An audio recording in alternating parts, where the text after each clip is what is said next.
Olivia, Marks-Wolman, Chief Executive of the Holocaust Memorial Day Trust, and Rahima Mahmut, the UK Director of the World Uyghur Congress and advisor to the Interparliamentary Alliance on China. It's good to talk to you both on Genocide Prevention Day, and this is the day that the world remembers the victims of genocide and commits to prevent future atrocities ever happening again.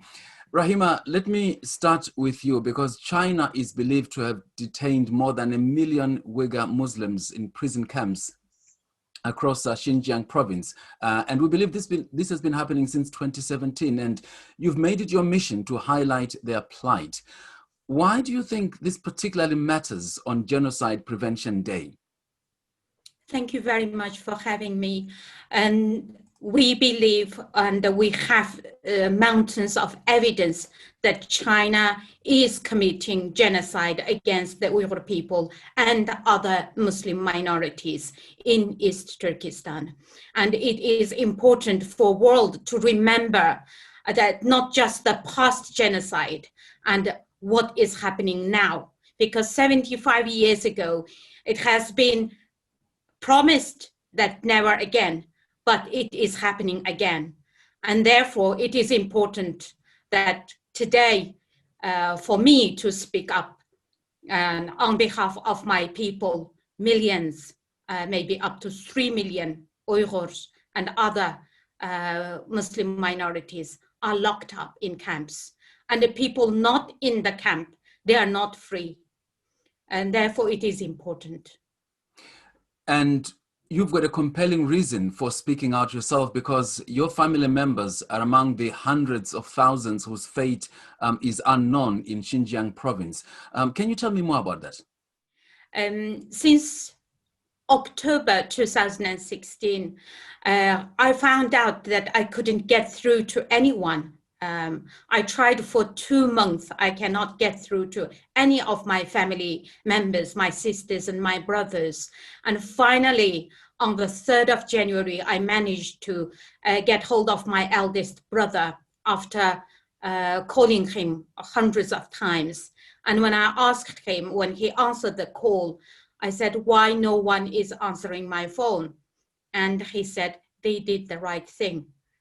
And then he said, leave us in God's hands. That was the last time I spoke to my brother and anyone in my homeland.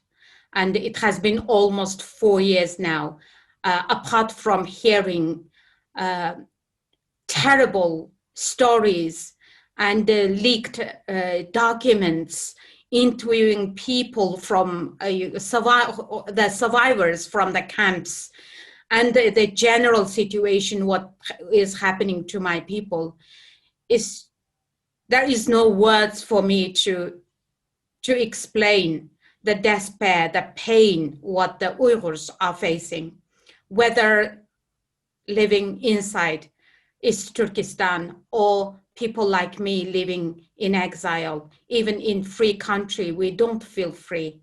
It's just a painful experience. Olivia, Rahima mentions there the slogan, or rather the promise, never again. And for some people, when you look at what's happening with the Uyghurs and the Rohingyas in Myanmar, it sounds a bit hollow, the promise of never again. But of course, the Holocaust Memorial Day Trust is there to make sure that this promise isn't forgotten about. On Holocaust Memorial Day, we learn about what happened, the steps that led to the Holocaust and the persecution of so many other victim groups as well. And we commemorate the genocides that took place after the Holocaust in Cambodia, Rwanda, Bosnia, Darfur. The list encompasses all those genocides. And yes, the phrase after the Holocaust was never again. And it hasn't been kept. That promise hasn't been kept. And as Rahima has so powerfully said, we are seeing atrocities in China against the Uyghur Muslim population that bear very stark parallels with what happened in the lead up to the Holocaust. And we need to learn, and on Holocaust Memorial Day we do, what happened when that persecution wasn't challenged. And so we need to see what's happening in China at the moment and in Myanmar against Rohingya Muslims there, and learn about those parallels and those patterns, and do what we can in our own communities to make sure that those steps don't unfold in the way that they did all those years ago in the Holocaust.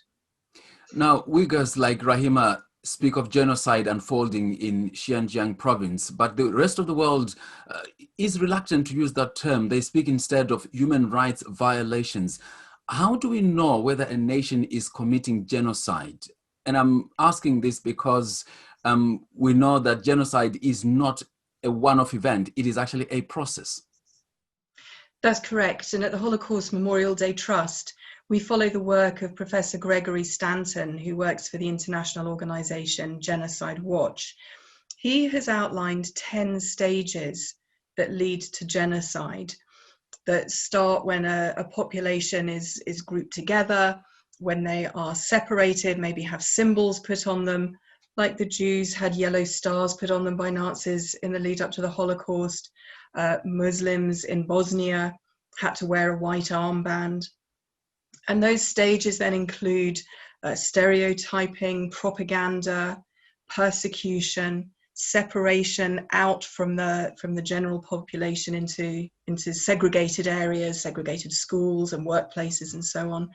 And as we know, then lead to greater persecution, often very insidiously followed.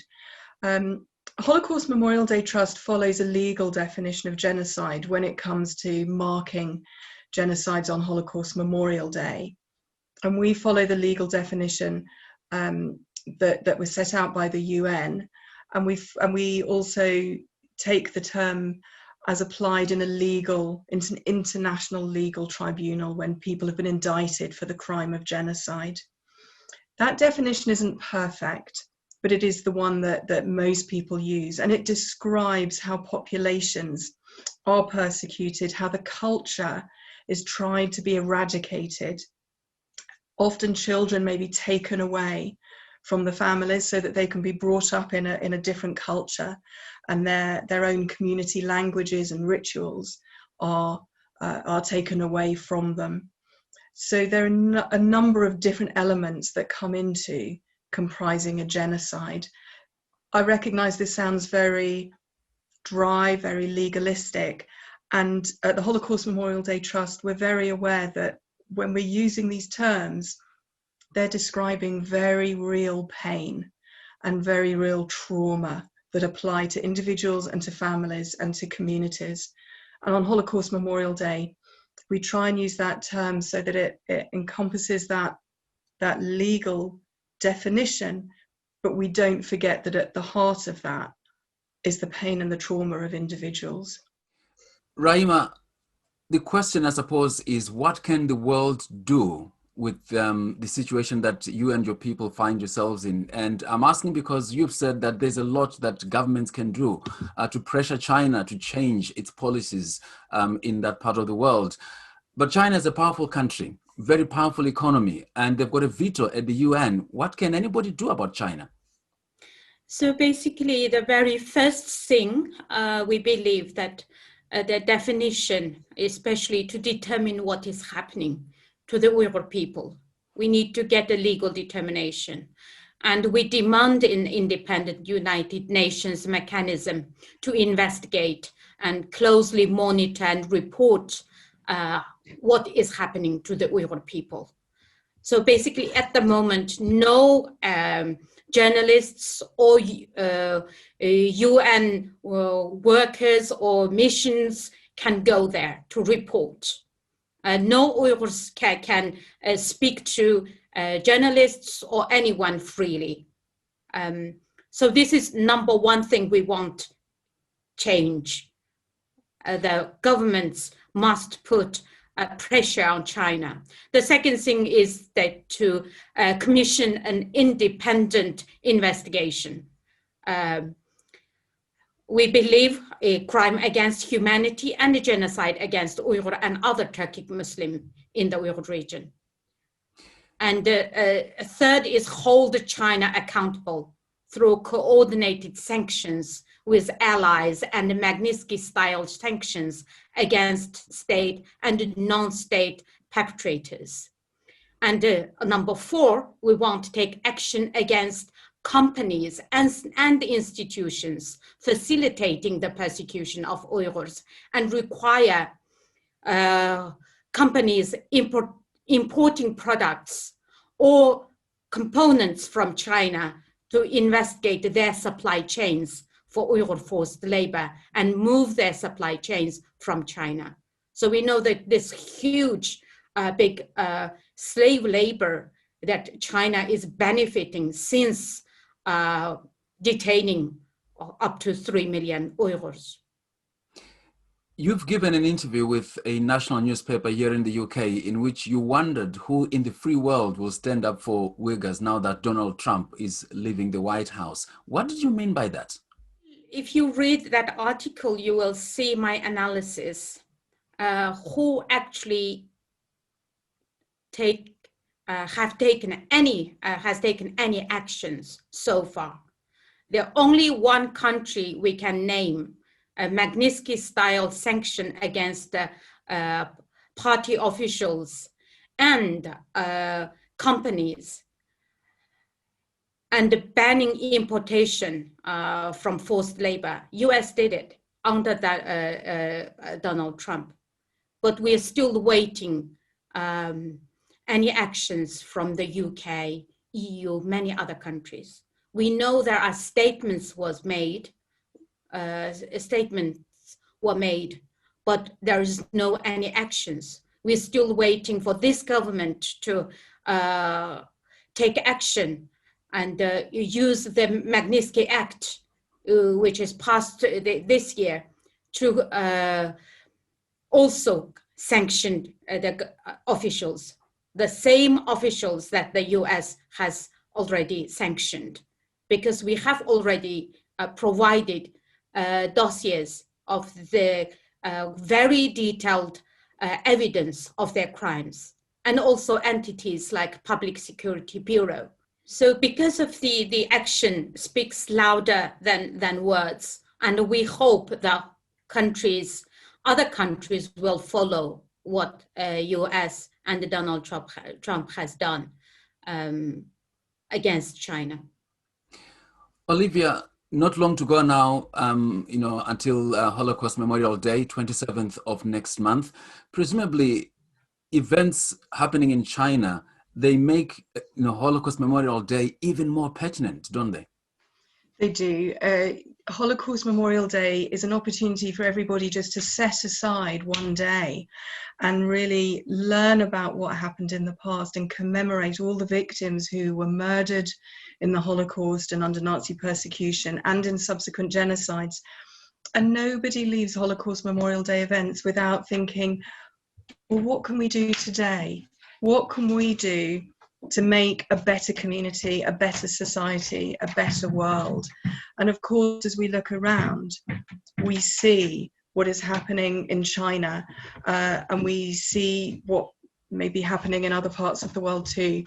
And we know that on Holocaust Memorial Day, people will take responsibility for what they're learning and do what they can in their own communities. There is so much to be done to make a better today and a better tomorrow. And we know Holocaust Memorial Day gives people that extra knowledge and increases their empathy towards other people. And it does inspire them to take action. And Rahima, final question to you. What would you say to ordinary people in the UK who would say to you, we don't have power to do anything to help you? We're not politicians, we're not world leaders, we're just ordinary people. I believe everyone has a role to play if they really have this will to help. Number one thing, people can spread the words, raise awareness among their own friends, their families, their neighbors. And the second thing they can do is to visit Stop Uyghur Genocide website, and you will find our MP pledge and many campaigns and also World Uyghur Congress website that you can join some of our campaigns. Also, you can donate to support the campaign. And there are many other activities like protests, that monthly protests, weekly protests, and just to follow campaigners like myself and many other Uyghur human rights organizations, and add your voice.